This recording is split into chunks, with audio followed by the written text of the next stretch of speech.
Testing 1 2 3. Testing 1 2 3.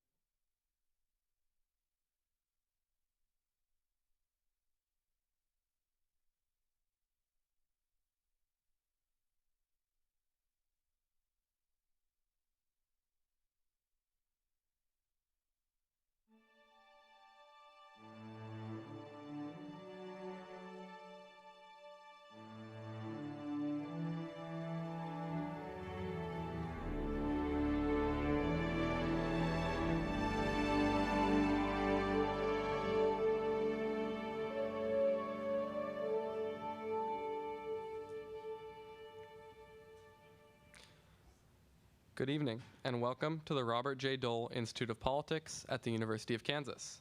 My name is Nathan Binstock, and I'm a member of the Dole Institute Student Advisory Board, the official student organization of the Institute. I'm currently a junior studying political science, economics, and data science, and at the Institute I have served as the Pizza and Politics Coordinator, and I'm currently the Student Outreach Coordinator. We appreciate you joining us here tonight for our program. Before we begin, there's a few reminders I'd like to take a moment to share with you. Following the program, a video recording will be available to stream on demand on our YouTube channel, where you can access a full catalog of our past programming. A loop hearing system is also available if you have a T-coil hearing aid. The Institute also has a limited number of listening devices. If you have questions about the loop system, or if at any time have difficulty hearing, please alert one of our staff members. Please take a moment to familiarize yourself with the marked exits in the room. In the event of an emergency, please make your way to the nearest marked exit. Please follow the instructions of staff members and exit the building if necessary. Following tonight's discussion, a limited number of audience questions will be answered. If you're part of our virtual audience, you can submit questions via email at dolequestions@ku.edu. The Dole Institute aims to foster civil and respectful discussion around important and often difficult topics. Please phrase your question with this in mind. Finally, I'd like to remind you to please silence your cell phones or place them on Do Not Disturb. Now, please join me in welcoming Director Audrey Coleman.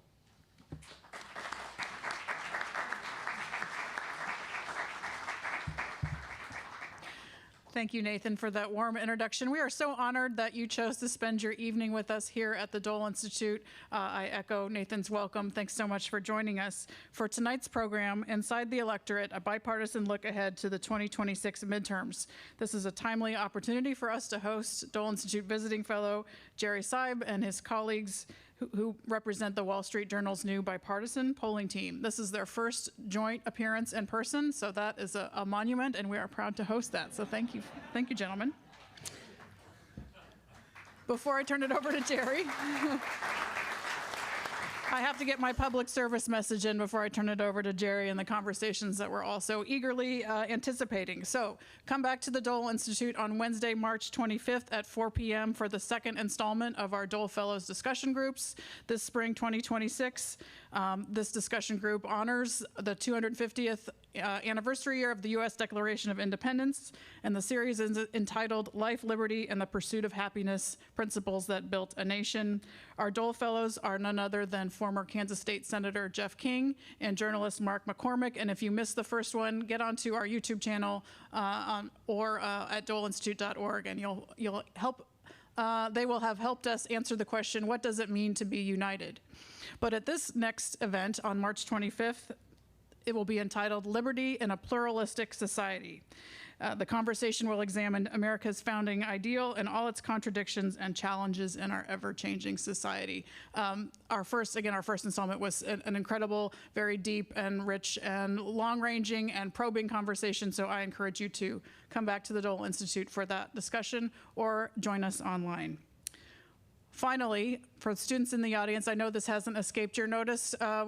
We're coming up on spring break here very soon. We can celebrate that. I can't believe it's almost March. In our Elizabeth Dole Gallery and Reading Room, we have a couple of special exhibits, including Declaration 1776, the Big Bang of Modern Democracy, and also a special exhibit entitled Spirit of 76, that's 1976, treasures from the Dole archives in honor of the commemoration of the bicentennial, which was, sorry folks, 50 years ago. It doesn't seem that long, does it? I don't remember it, I'll be honest with you. And now, it is my pleasure to introduce Jerry Seib, who of course is our Dole Institute Fellow and longtime collaborator and great friend of the Dole Institute. He's formerly a journalist with the Wall Street Journal. He was with the Journal for 45 years and served as the outlet's Washington executive editor. He wrote the weekly column Capital Journal for 30 years. And among other projects, he is working on a Bob Dole biography to be released by HarperCollins in 2027. Jerry's ongoing fellowship here at the Dole Institute is made possible by the Simons Family Fund, and so we're grateful for that. So join me in welcoming Jerry Seib and his guests, John Anzalone, Democratic pollster and founding partner of Impact Research, and Adam Geller, Republican pollster and CEO of National Research Incorporated. Thank you so much. Thank you, Jerry. Thank you. Thank you, Audrey. Thank you all for being here. It's nice to see familiar faces, lots of familiar faces. If you return for more, we must be doing something right. So I'll take heart in that. And yeah, this is the first time these guys have appeared together. So, anything could happen. It's a little like watching a NASCAR race, which you're on the edge of your seat because you never know when the wreck's going to happen. But we'll see how it works out. So just a bit of background on the Wall Street Journal poll. I'm sort of retired from the Wall Street Journal, but I still help with our polling operation. 40 years or so ago, my predecessor as Washington Bureau Chief, Al Hunt, hit upon this idea with Tim Russert of NBC to create a media poll that would be seen as truly not bipartisan or nonpartisan. And we would do this by getting a leading national pollster who was a Republican and a leading national pollster who was a Democrat, pair them up, and have them conduct the poll for us, which is to say help us construct the questionnaire, make sure we're on the straight and narrow, do the interviews, and then help us analyze the poll. And that has been the tradition at the Wall Street Journal for the last 40 years. We reconstituted the team this year, and these are the two guys who did it. John was with us before. Adam replaced Tony Fabrizio as our Republican pollster, and I'm really thrilled to have you guys both here. Appreciate it very much. For a bit of background, John worked on the Joe Biden successful 2020 campaign. Adam was with the Trump campaigns in 2016 and with Trump super PACs in 2020 and 2024, so they know a lot about national politics, a lot more than I do, thankfully. But we're here to talk about midterms. So here we are in 2026, the beginning of the year. It's a critical midterm year for a simple reason that power is very evenly divided in Washington right now. You have Republicans in control of everything, the White House, the Senate, and the House of Representatives, but by very narrow margins in Congress. And if Democrats flip 3 House seats in the House races this year, they will take control of the House. If they manage to flip 4 Senate seats, they will take control of the Senate. These are numbers that normally the out-of-power party would be able to meet, but it's a different environment, and so we'll see. So it's a critical midterm, and that's why it's so important to come to terms with it early on, I think. So let me start, though, guys, with a couple of baseline questions before we get to the detail stuff. And this is a strange one to ask, I think, to start, but people ask me this a lot, which is, will we have a free and fair election that people actually trust this year? And I ask this in part because there's a Washington Post story today that says there's a group of pro-Trump activists encouraging the president to nationalize the elections, essentially, to issue an executive order taking control of the elections, which is normally their handle at the state level, and basically eliminate voting machines and mail-in ballots. John, if that happens, your party will go crazy. What are the chances that this happens, and do you worry about that affecting the way people look at the election that's about to come in November? This is one of these really important questions that real people don't think a lot about. And I don't mean that, they don't, they're not concerned about important issues. But when you get into a focus group, 58% of the people we found in our Wall Street Journal poll have financial strain, right?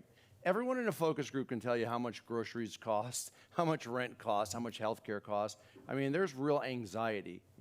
I'm never going to be able to buy a house and things like that. And I heard someone say the reality is that they can't afford to worry about democracy or free speech. We never hear about that. The kings, dictatorship. I mean, we never hear about any of that type of stuff. And the fact is that when you ask people about whether elections were fair, in 2020, even after the election, when you asked that question, 70% of Americans said that the election was fair and legitimate. But if you ask that of Fox viewing Republicans, 85% of those people said it was illegitimate, right? Was not legitimate. Then you go to 2024, and now you're up to something like 85 or 90% of people, I think it was 94%, said it was a legitimate election. So, you know, real voters, real people actually believe we have a real fair system everywhere.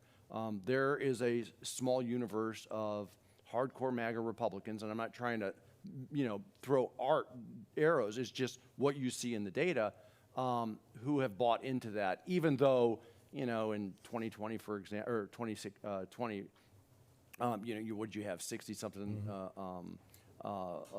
legal cases, et cetera. So I think it's something that, you know, opinion elites worry a heck of a lot more than real people, and real people, not only do they have a lot going on in their lives, but they actually have faith in the system. So is that true, Adam, you think of Republican voters in the aggregate?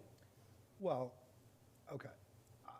I think that the concern that some people have about free and fair elections is bipartisan. If you go back to the 2016 results, there was a lot of consternation and hand-wringing and stories and rumors about Russian collusion and all this other stuff. I think that we're going down a bad path, that people are going to start to have less and less faith in our elections. And it's not just from one party, it's from both. What we need to do is nip it in the bud.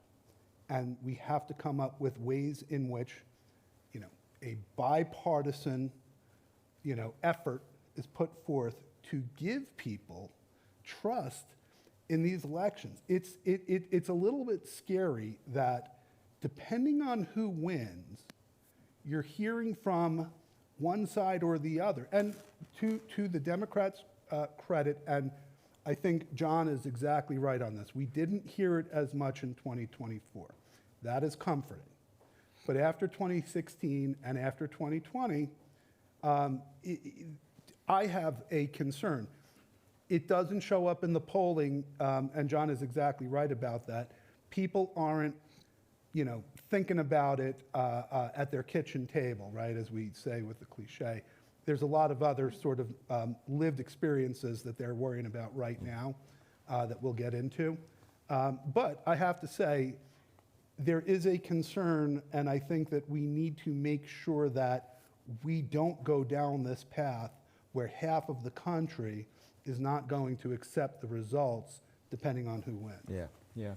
Well, let me raise my second baseline question, and John, you sort of opened the door to it already. There's a question I think journalists who write about politics tend to walk past and ignore, but it's a very basic question, and it is, what is the election about? You know, there's a lot of the discussion of who's running against whom, but what's it about? What's the theory of the case? Yeah. What's on people's minds? What do you think this election is going to be about? Well, I mean, I'll start again. I mean, you know, in 1992, James Carville did the famous thing on the campaign wall. It said, it's the economy, stupid, don't forget health care. And, you know, I think that, you know, in 2026, you know, it's about the cost of living, don't forget about health care. And our Wall Street Journal poll was really key in helping find that out. Not only is cost of living and financial strain, you know, paramount to what people are dealing with day in and day out, but we also found that health insurance costs was number 2 after groceries. But when we asked, what do you think that Congress and the president should make a priority about cost of living, it was number 1 by almost 20 points. which tells you that they don't think you can do much about groceries, but they're sure believe that you can do, elected officials can do something about health insurance. So I still think that we're in that frame. And I think that because the president is on his heels on the job rating for the economy, job rating for the cost of living, he was the economy president who promised to fix the economy and lower prices. Therefore, he's not meeting expectations. We see this all the time. Voters don't think that he's making the economy a priority. They like other stuff that he's doing, don't get me wrong. They have positive things to say about him closing the border and the strength that he provides, getting things done, et cetera, et cetera. But the fact is, he's not on the ballot, but he's on the ballot because all of that is kind of like, you know, permeating down to Republicans and why we have a little bit of tailwind. So we're going to be talking a lot about cost of living and healthcare, and the races that I am involved in, the Republicans will try to make sure that voters aren't thinking about that. And I still think that you're going to hear a lot about illegal immigrants, a lot about criminals, and a lot about transgender to change the focus of what is a really difficult time. Listen, it was our difficult time when Biden was president, and the job ratings on the economy and the job ratings on the cost of living were tough, and we were trying to change the argument to, you know, Roe v. Wade being overturned, right? And so this is not an unusual dynamic, but it's about the cost of living, and don't forget healthcare. Adam? Well, I think John is right on some of his points. It was your fault. Look, I think that there is no question that to answer Jerry's question, what is the midterm going to be about? The economy and cost of living is really going to be paramount. That being said, it is true that Republicans have strength on things like crime and the border, and there will be in some races mentions made of that.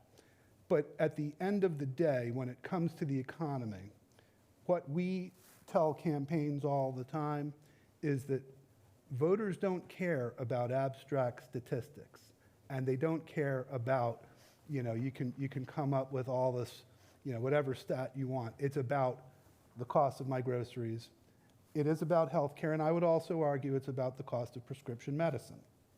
And if we can lower the cost of prescription medicine, that's going to count toward this whole cost of living economic argument. Last thing I would say is I look at some polling data in different parts of the country, but in places like the Midwest and Michigan, there are voters who are seeing new factories being built, new warehouses being built.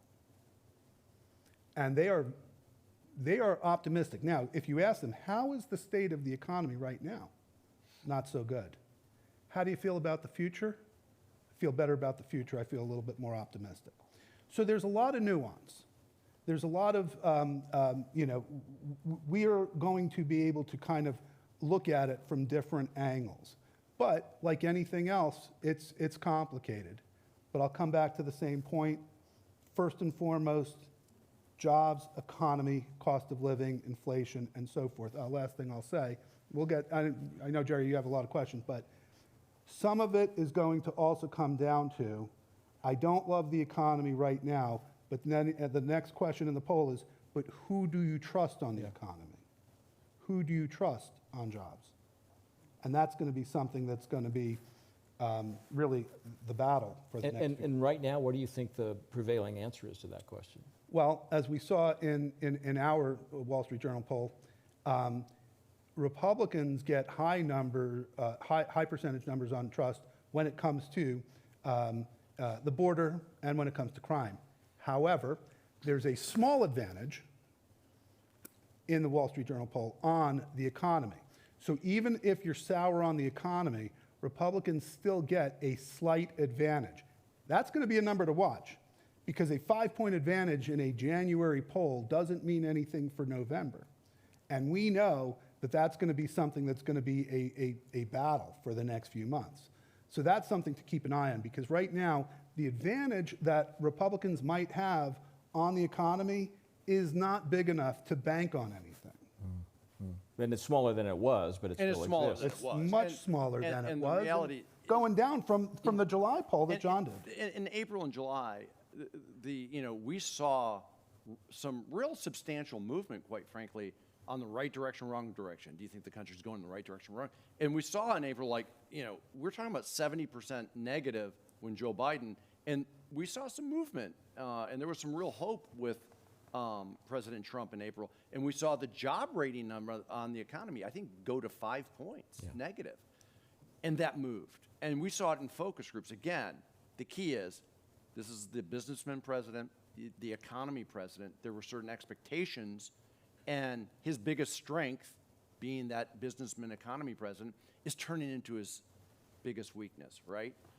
Because people don't believe that he's making the priority. We saw this in our Wall Street Journal poll. We asked it a couple different ways. Again, I'm not sure he cares, because he is who he is, and he does his thing. But it actually hurts Republicans in the midterms more than it does him, because he's president, he does his thing, and he kind of moves on. The fact is that the trust is the problem. I can give you a bunch of arguments of why I think we're going to take the House. We might come close in the Senate.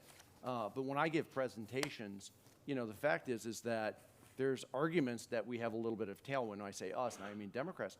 But we are also at a historic low in our branding of how people see the Democratic Party. And It's funny you should mention that. Okay, I wanted to go immediately to this question. It's like, it would be nice if we were here talking about two parties that are just dealing from strength and wildly popular, but that's not where we are. So there's two graphics from our last poll that I thought I would show here. One is, it's not about Republicans per se, it's about Donald Trump, but his job approval rating.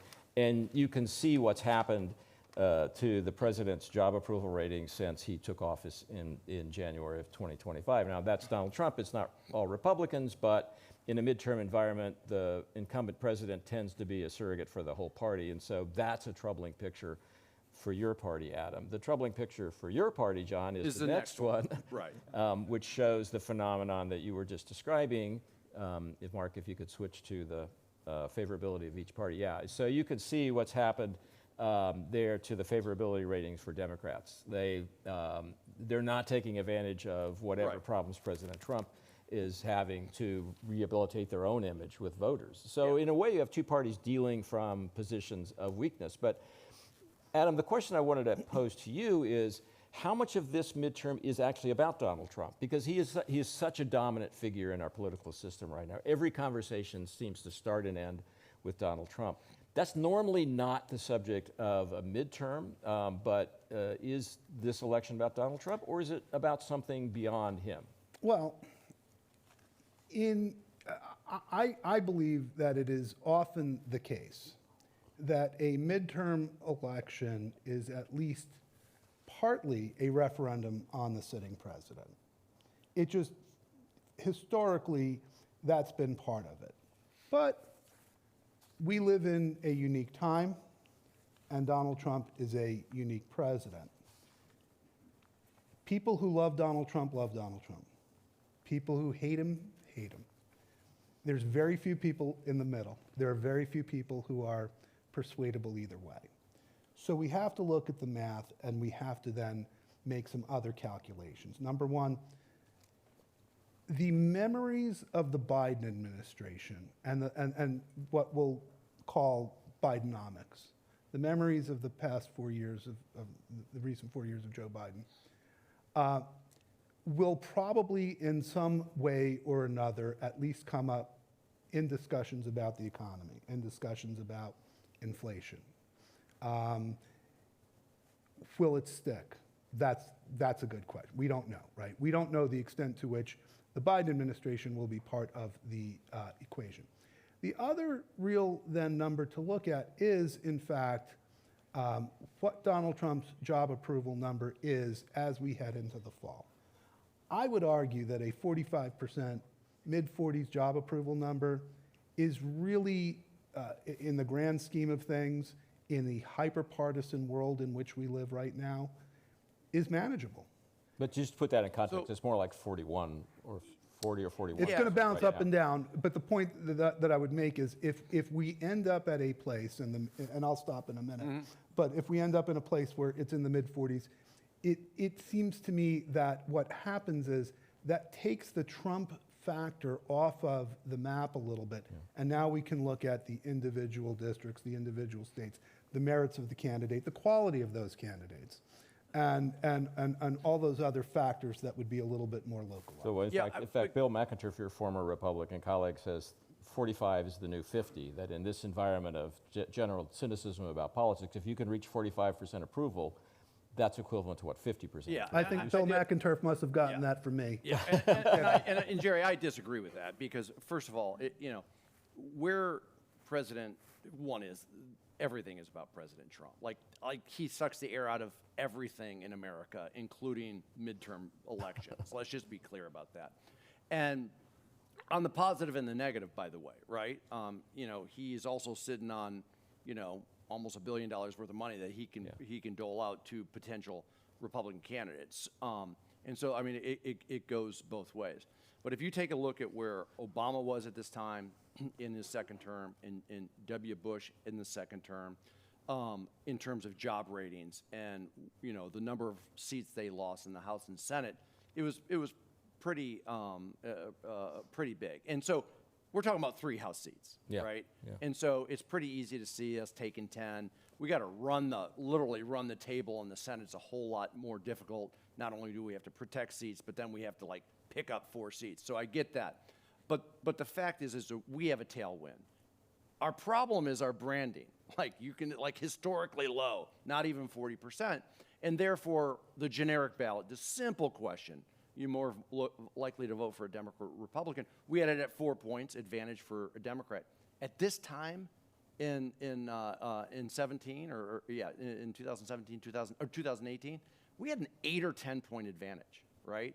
And again, I mean, that 18 midterm was all about Donald Trump, right? I mean, it's just the way And it Republicans is. lost 40 seats. 2010 was all about Barack Obama and ACA. It just works that way. You can go back to Reagan, you can go back to Clinton, et cetera, et cetera. So it's going to be about Donald Trump. He's just not the one, who really cares. He cares. He wants to have a majorities, et cetera, et cetera. And his way of caring is probably going to be spending, his money to do it. Hundreds of millions of dollars. Literally hundreds of. So the Republicans right now, if you just take our committee, our committees have versus, they have a 2.5 time advantage. If you add what the Trump PACs have, now there's a 10-to-1 advantage for the Republicans. Money is not always the great equalizer. They have problems, right? They have perception problems. We have perception problems. But we're going to have Senate races. We're going to have some Senate races that are $300 and $400 million races in one state. And you can move some things that way. John, this gets to the core question, I think, for your party, and there's the corollary of your party I'll ask you about in a second, which is, given everything you just said about Donald Trump, his relative unpopularity at the moment, and his dominance of the scene, would you tell Democratic candidates to run against Donald Trump or to run around him and construct their own message separate from the national debate? Yeah, I would in most places, you're going to try not to be a national Democrat, right? I mean, any Senate candidate, you want to be a North Carolina Democrat, you want to be a Michigan Democrat, you want to be a Maine Democrat. And I think going to what Adam says, this is hand-to-hand combat, right? Yeah. This is about who your opponent is and trying to find what their vulnerabilities are compared to your strengths. And so I don't think it's going to be all about Trump. For Democrats right now, you're in the primary season. It's all about Trump because you're talking to Democratic primary voters. And listen, the best example of why this is about Trump, in 2015, Democrats outperformed Harris by 13 percentage points in every special election race. And in 2016, the ones that have happened, they're outperforming by 10. And a Republican friend of mine had a great saying, angry voters win. Democrats are angry. Democrats get in fetal position for 4 years, when Trump is president, but they get angry, right? And that enthusiasm gap, and I don't know if we're going to show that, the motivation or enthusiasm gap right now is about 15 percentage points higher for Democrats than Republicans. Now, that'll narrow by Labor Day, et cetera, but we're the motivated party right now. We just happen to have, historic low branding at the same time. And so what should be easy is not going to be easy because we have to make an argument that we can connect with real voters. And just to be clear on this, you're saying don't think you can base your campaign on running against Donald Trump. Absolutely not. Don't do that. You got to do, listen, at some point, Democrat or Republican, you got to talk to voters and meet them where they are, right? And you got to talk about what their pain points are. And their pain points are what we saw in the Wall Street Journal poll. It's groceries, it's health insurance, it's, housing, right? It's these costs of living. But it's really more than that. It's the American dream. Like, there used to be kind of like, there's a symbol of the American dream. Two things in my book growing up. And it was, you could buy a house and you had upper mobility. You kind of like kept making a little bit more money. Like, I grew up in Michigan in a low-income, middle-class neighborhood. And if you owned a house and you had either a bass boat or a snowmobile, being middle class, you were comfortable. Right now, being middle class, you're struggling. That is a real problem. And it's a problem not just for Republicans who are in control because of their bad numbers. And you talked about Biden. Listen, our Wall Street Journal poll was really clear. Well over 50% of America believes this is Joe Biden's economy. 31% believes it's Biden's economy. But you got to talk, to voters where they are about these real problems.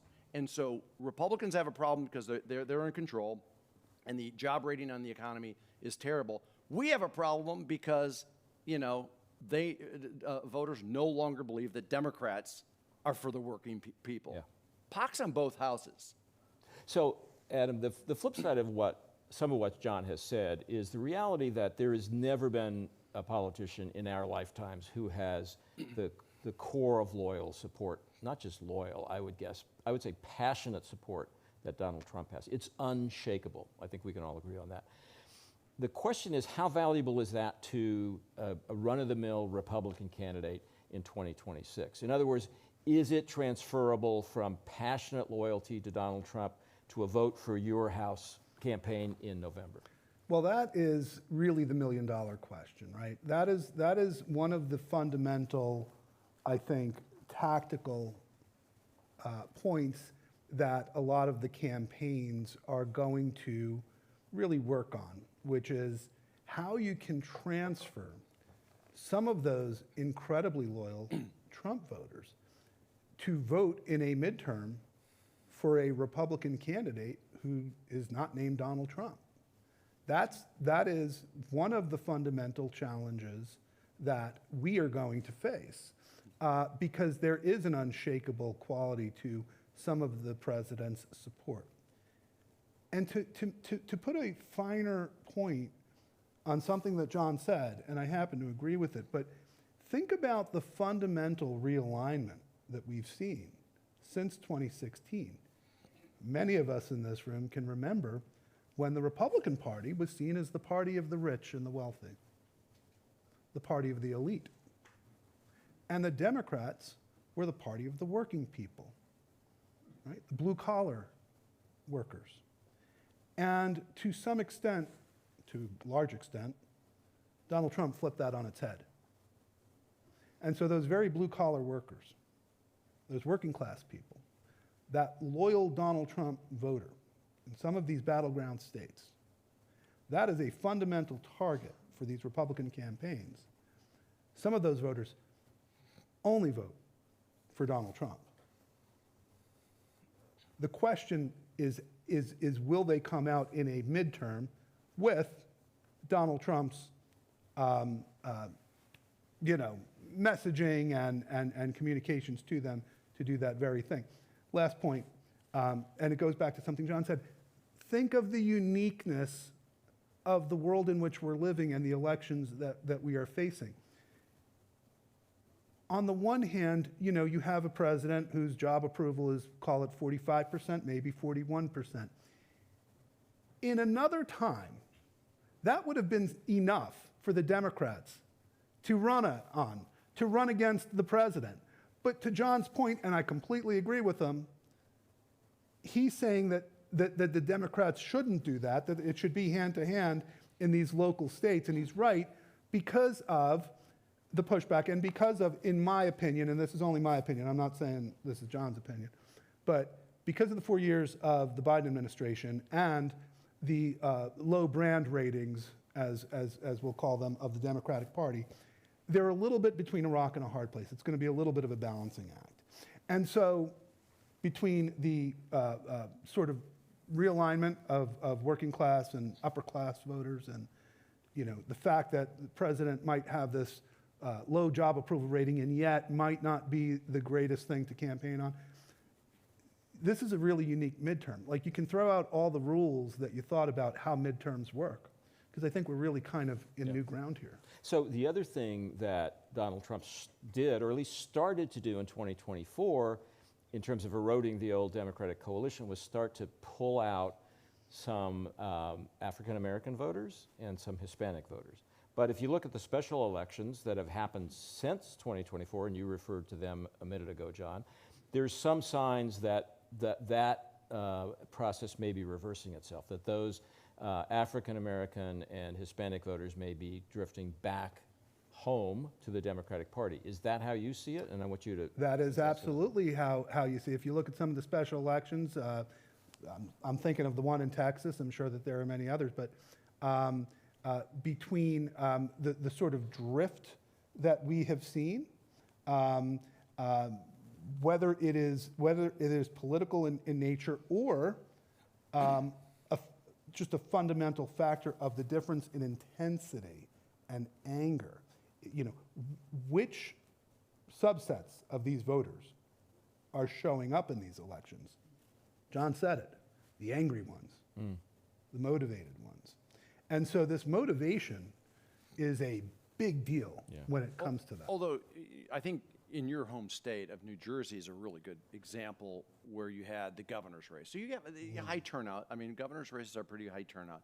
And if you look at, Middlesex County, Perth Amboy, like these Latino areas, man, they came back to Democrats. They did. They came back to Democrats really, That's right. really large. If, Miami-Dade County, the mayor, for the first time in, what was it, 30 years, a Democrat won. So there's really, good things to point to. I don't use that as a bullet point to say, oh, we're going to cream them in November, because again, it's a long way away. There's so many different dynamics in these federal races, and the money is just so different and so monstrous.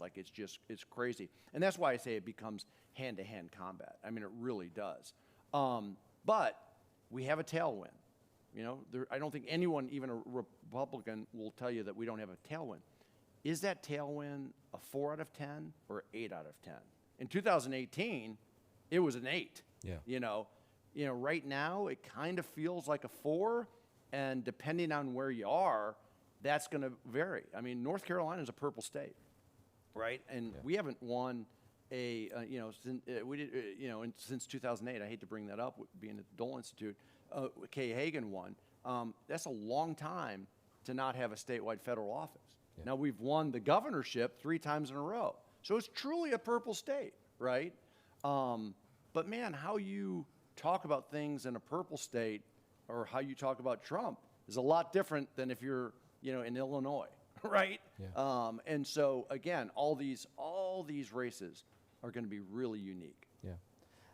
Adam, does foreign policy, national security matter at all at this point? Because we're on the verge of we had an operation in Venezuela. We were maybe on the verge of military operations with Iran. There's American military people active in Syria and Africa right now. Does that matter? Is that registering at all with voters? No, I mean, I don't want to say, okay. No is a perfectly good answer, actually. It really comes down to when we're doing the polls and we ask voters what's on your mind first and foremost, it's the economy and its cost of living. Obviously, any sort of national security or foreign affairs, if something were to happen that would be, sort of a page 1 news type of event, different story. There are probably some subsets of voters, okay, where you're talking about perhaps Israel and Gaza, and the sort of tension that is within the Democratic Party when it comes to Israel in certain districts, in certain states, that could factor in, but it's not going to be anything compared to the domestic, big picture types of items right now. I want to open it up to the audience in a few minutes. But before I do that, I want to ask you each about two groups of voters who are elephants in this room. The first is women. Celinda Lake, a Democratic pollster, says essentially every race the Democrats have won in the last 10 years has been because they had a big advantage among women. How does that gender gap, for lack of a better term, look now? That's one. And two is independent voters. Let me start with you on this is interesting because we've been through cycles. Oh, it's a soccer mom cycle, and I really respect Celinda. I worked with her in 2020 in Biden, but I actually never look at it that way. How I look at our victories, is not that you blow it out with women, that you narrow the margins with the demographics that you usually get your ass kicked with, right? Perfect example is 2020 is that, Hillary really did poorly in rural areas. And there was one organization called American Bridge, which was a super PAC. They took 70 counties in Michigan, Wisconsin, and Pennsylvania that were Trump counties. And they went in there, because we never communicate there, to fill a void. And they were just trying to move numbers in these areas that you never get a Democratic message by 3 or 5 or 7%, right? And they did it. And you got to remember, we won by 45,000 votes in 3 states. So my point being is that it's not enough. It's too simplistic. I always believe it's too simplistic. Like, you got to consolidate your base. But Roy Cooper beat an incumbent in 2000. Roy Cooper was the Attorney General of North Carolina in 2016. He beat a Republican incumbent, which is almost impossible to do, in a state, North Carolina, that Trump won. It's because we narrowed the margins in the rural areas. We had a rural strategy, not just an urban strategy, not just a suburban strategy, not just a women's strategy. Like, you win races that are tough because you're thinking about everyone. And so I worry about the simplicity of that. You could say the same thing about educated, or college educated, non-college educated, et cetera. I'm happy if we don't bleed, African Americans like we did with Trump, et cetera. So you could pick 20 demographic groups and make that argument. Well, and the flip side is, if you're a Republican, you could think, well, we could just pump up our advantage among men. Well, yeah, I mean, so the gender gap is very real. And I think John makes a really good point about really having to look beyond the simple gender gap. Now, John had mentioned college and non-college. It's a great point. College-educated suburban women are a Democratic constituency these days, by and large. On the other hand, working class, perhaps non-college women are traditional Trump supporters, not necessarily really hardcore Trump supporters these days, but a gettable group for Republicans.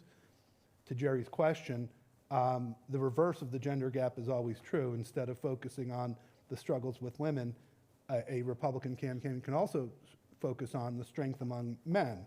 One of the things that the 2024 campaign did very, very well was winning young men. And we all have read the stories and seen how the podcasts and all that other stuff, how they were able to reach young men. So it is about, to John's point again, maximizing your vote, your base, consolidating your base, maximizing and pumping up that. And I would say, Jerry, it's the same thing with independents. The first thing I do is, if I look at a poll and I read the independent crosstab, okay, it's telling, it's interesting, but the very next thing I want to do, and I don't even have to look at independent by gender to guess, based on the number that I'm looking at, I'm going to calculate right away. This means that we're going to be winning independents by X, independent men by X percent, and losing independent women by Y percent. And now I'm going to look at the numbers and see how close I was. because it is a function of the gender gap. So now you're talking about the intersection of independence and gender gap and all these things, and that's really a lot of like the analysis that you're doing. You're reading these crosstabs and really trying to come up with the math of how you're going to win the race. Independence? Well, we haven't talked about them. You know, we talked a lot about, the MAGA core at 40, whatever number you want to throw out there.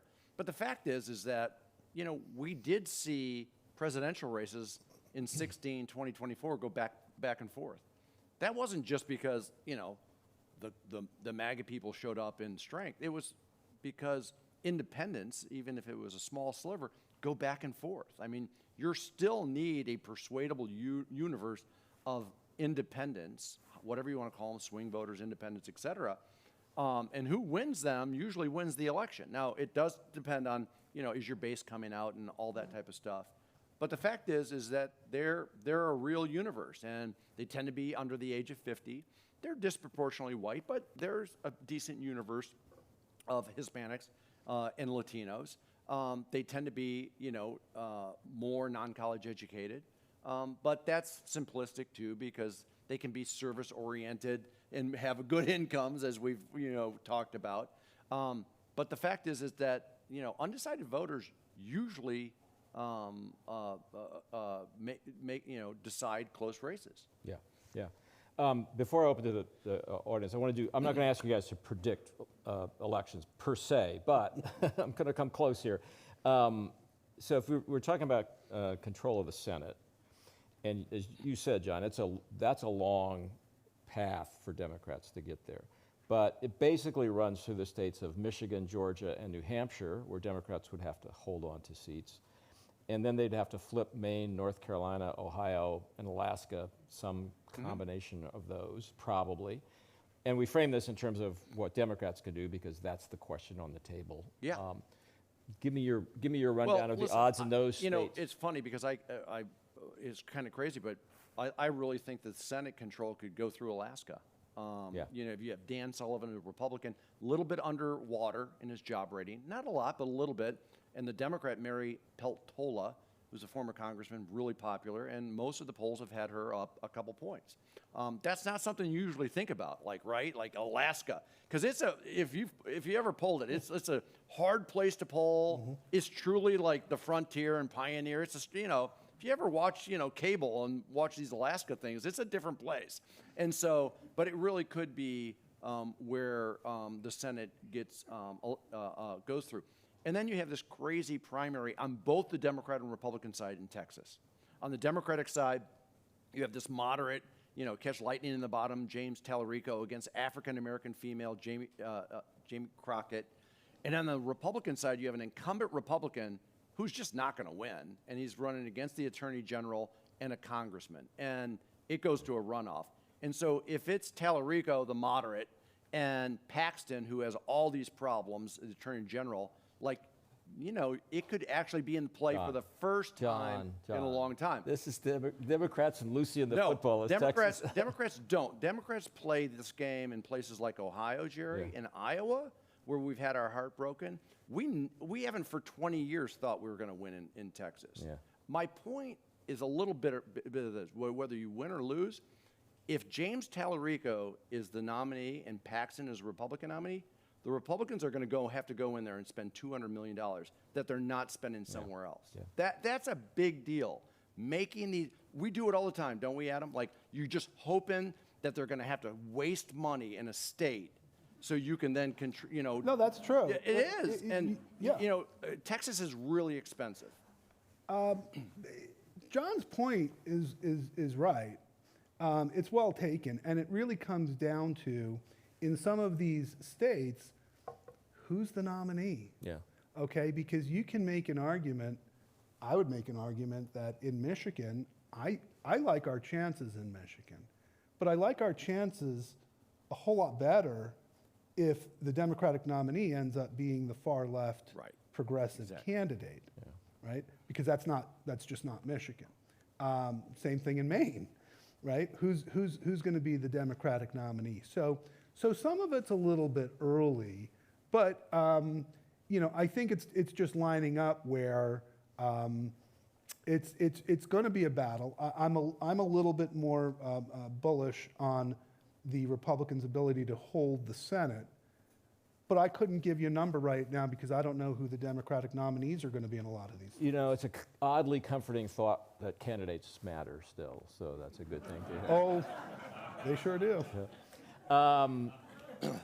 Question. So here's the protocol. We have so you have some students with mics. If you raise your hand, I'll call on you. If you stand up, it'll be easier for us to figure out who you are, and we'll start right there. Just a reminder that a question is not a speech, and it actually has a question mark at the end of it. So anyway, let's start there. So you both mentioned there's a branding issue with the Democratic Party right now. But if you look at polls about national prominent Democratic politicians, two of them tend to be very popular right now, Bernie Sanders and Zohran Mamdani.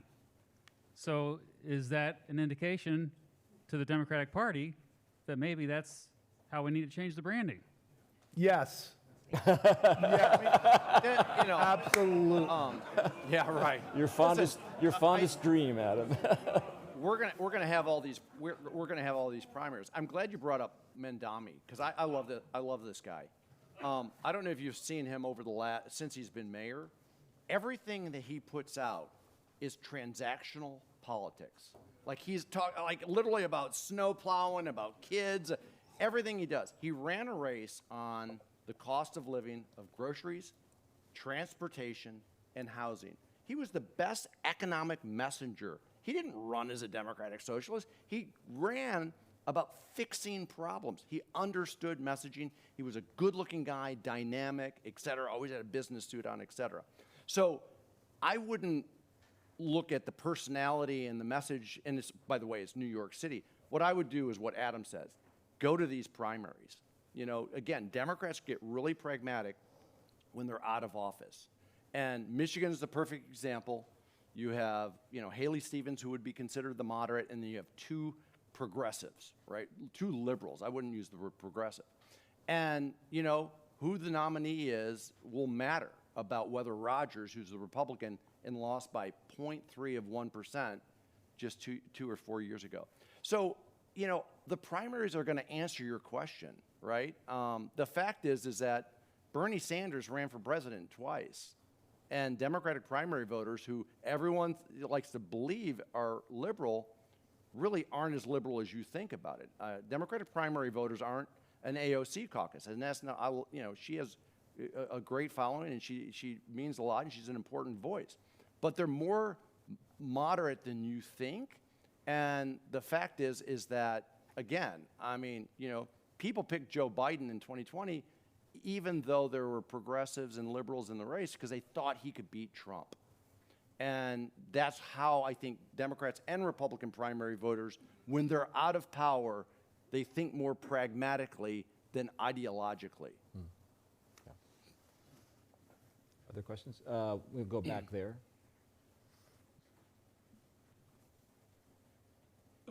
That's all right. Just don't trip me. Your pollsters. We've heard about the results, but in recent years, there's been some question about how accurate are your polls? Can we really rely on them? Are you feeling good about your ability to get the people who have cell phones? I mean, in terms of your activities, is it something I really ought to look at, or just flip a coin? You're not the guy we want to meet at a cocktail party, by the way. I just want to tell you. Adam, this is all yours. Well, it's a great question, and I think that both John and I probably hear some form of that question a lot. Here's the reality. There's a lot of garbage polls out there. Yeah, a lot. Okay? The methodology is garbage. The questions are garbage. The way that they do it, everything is cheap. It's designed to, be on social media or get clicks or any of this stuff. The kind of polling that John does, the kind of polling that I do, is tedious, is detail-oriented. Is expensive. But it's at the end of the day, it's accurate. And let's make sure we understand when I say accurate what I'm talking about, okay?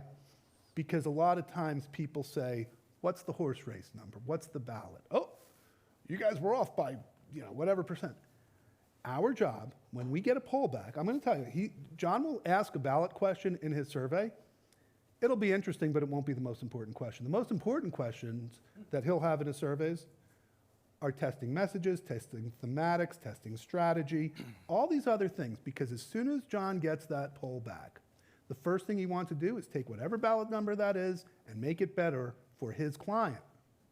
His goal and my goal are to change the ballot numbers in our poll ASAP. In fact, if I do a poll and I have a ballot number, my candidate is at X percent, and the election is in 3 weeks, and sure enough, 3 weeks later, that's exactly what my candidate gets, big deal. I failed. I didn't move those numbers. My job is to make those numbers better.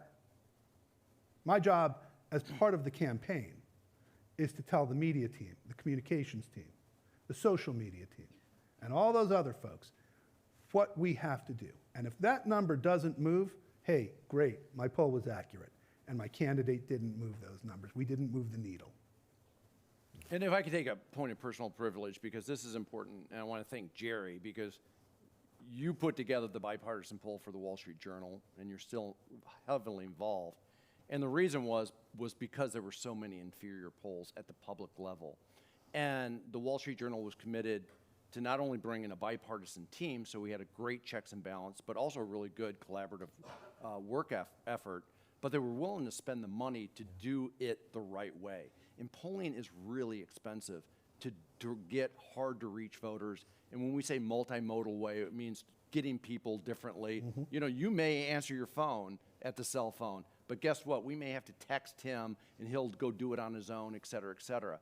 And so that commitment that you made of bringing us together is incredibly appreciative, and I think it was shown with our methodology even in the 2024 election when the last Wall Street Journal poll had Trump +1. Yeah. And I don't think there was a whole lot of polls out there to do that. So thank you for your and I mean, look, it's not me. It's the Wall Street Journal's willing to spend the money. Every time out of the box, we do 1,500 interviews. That's 50% more interviews than most media or public polls do. And it's because we feel like we need a bigger universe to have confidence in the numbers. And it's a luxury to work with a news organization that's still willing to put that, has the money and still willing to put it on the line. So I'm going to go there and then there. Hey,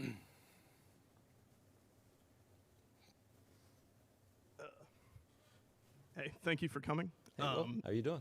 Doing good. If you'll indulge me, feel free to cut me off anytime. Step into the weeds for a bit. Last summer, Fabrizio Ward and put out a memo, focusing on the ACA tax credits or premium tax credits, which have since expired. Obviously, smaller issue, very small issue. There's 24 issues that would move the poll one way or the other.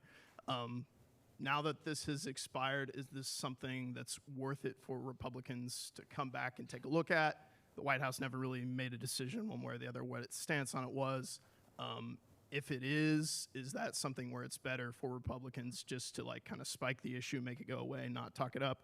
Or is Trump, unique enough that he could turn what's historically a very, very bad issue, you don't want to talk up your negatives, into something that, if he signs the checks or whatever, some issue like that. I guess also, if there are any other small issues, things like this, do you think that could actually be significant in the race, or is it mostly just referendum on the president? Yeah, let me go to the second one first, because I've been saying this for months, and people have been thinking I'm crazy, and now it's coming true. Is data centers are now going to be the political football of 2026, and you're just seeing a lot you're seeing a lot of conversation about it. We saw it in the Virginia delegate races. People were actually communicating on it. So keep an eye on it. It's about energy and water, et cetera, et cetera. But that's, I think, going to be kind of like this weird political issue that no one really heard about, and all of a sudden it's going to be on TV commercials and things like that. I think the ACA is a really interesting issue. There were a lot of Republicans who wanted to get this fixed. I will give a universe of Republican House members and Senate members who wanted to get this fixed and didn't. I would think about healthcare a little differently. ACA is really important. Medicaid cuts is really important. 70% of Americans get their health insurance through private, through their employer, through private companies, private insurance, that includes people on Medicare, who 70% of them, I think, get some type of supplement. And while ACA and Medicare is important, you're going to hear a lot of conversation about it. It's really about health insurance costs. And we saw this in the poll, and you had mentioned prescription drugs, but that was way, way down there compared to health insurance costs. And what we really found in other research is it's not just health insurance costs, but it's like people just feel like they're constantly fighting their health insurance companies. It's like, the doctor says you need a diagnostic or a specialist or a surgery, and it gets denied, and then you got to fight them, or you get surprise billing, et cetera, et cetera. So I think you're going to see a kind of a broader conversation about healthcare and health insurance and health insurance companies that might be bigger than ACA and Medicaid cuts, even though those are important and we can, do all of them. But that's just kind of my take on those two issues. Yeah, I mean, I think John is right on both healthcare and health insurance costs. There will be a populist type of messaging that I think will be resonant when it comes to that. Data centers is huge, and data centers covers a lot of different ground in terms of, and it all comes back to what's it going to cost me, right? What's it going to cost in terms of energy? What's it going to cost in terms of water? How to power these things with water and all that stuff. So in some ways, these are, as you put it, smaller issues, but they're really part of this big, large issue of affordability and the bottom line. I think you were the first person I heard say a year ago that electricity costs was, because you saw it in the New Jersey governor's race. It was a grassroots up to the top. Without question. And that's still there. And it's just state by state. I mean, it really is. There's always these states. I grew up right across the lake from Chicago, and ComEd was the enemy. If you're in North Carolina, Duke Energy is the enemy. And then you have, some places that the utility companies have great numbers, Georgia Power, things like that. And so it really is kind of like state to state. If you're in Texas, utility companies are again, the devil. Yeah. Going right there. Are there conditions under which negative campaigning seems to work and others in which it doesn't? God, that's a great question. I will say this, sir. I don't know if you're finding this. America's bullshit meter is way high, right? I mean, it really is. And so there's no hook, line, and sinker. I mean, sometimes there's silver bullets, right? Something so egregious that it just kills someone immediately. But what we hear more often than not is, well, that probably was taken out of context. I'm going to do my own research. Well, guess what? We're in a do your own research type of thing, and people really do. Yeah. And so I think it's just harder, but it's never going away. And, it's just, in these campaigns, how far are they going to go over into the gray area or into actual lies, right? But every campaign is going to be about making a contrast. If you're a challenger running against an incumbent, you have one job, and that's to make an argument to fire the incumbent. It's not really that much about you, right? And so this is just the world we're in, but you know what? Jefferson and Adams did it too. This is not new, okay? I mean, it really is not new. Campaigns are about contrasts. If two candidates agree on everything and it's all positive, you're not really giving your voters a reason to see a difference between the two. And then, you can kind of go around. We can ask everybody here, not that we will, what's a negative ad? And everybody will give you a different answer. But it'll often come to, well, if it's a lie, but for the most part, you're not airing lies about, somebody else. I mean, you're getting all sorts of legal problems with that. So if it's a contrast, if you're going to hammer somebody for raising taxes on the middle class, or for cutting funding for a really important program, well, that's informational. Is it negative? It's really in the eye of the voter, of the beholder, of an individual. To one person's informational is another person's negative. So it's tough, but I think John is right. I mean, at the end of the day, campaigns are about contrasts, always have been, always will be. And I think it's the biggest problem I have being in this industry for 40-something years. It's almost impossible to get a negative ad taken off of air if there's a factual error or if there's a lie. Yeah. Like it's almost impossible to prove defamation, right? And the Supreme Court doesn't help on this at all. Yeah. And they're about to probably not help more on financing. Yeah. We have time for one last question. You can go back there. Because my little bitty clock here tells me we're past 8 o'clock, so I have the world's smallest clock.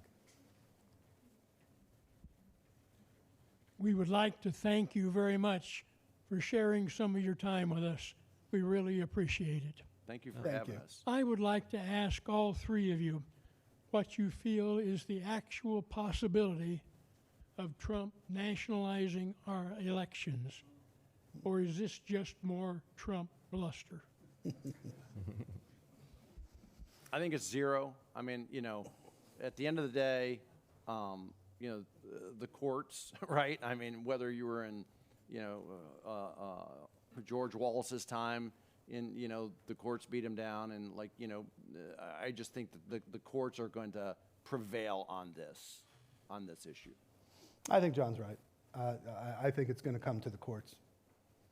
I tend to agree with that, and I think one of the things President Trump's trying to do now is goad Congress into passing the Seib Act, which is designed to reduce the use of mail-in ballots and voting machines. But that's a legislative strategy, not a legal strategy.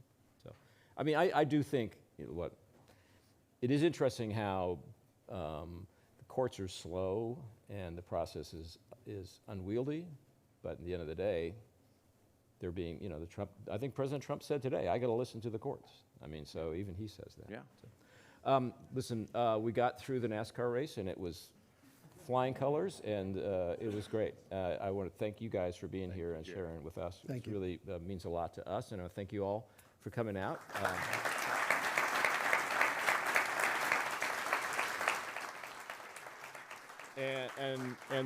And the only thing we didn't do was talk about the interesting political year in Kansas, but I'll let Audrey find a time to do that with some other people. So anyway, thank you all very much, and have a great night. That was good.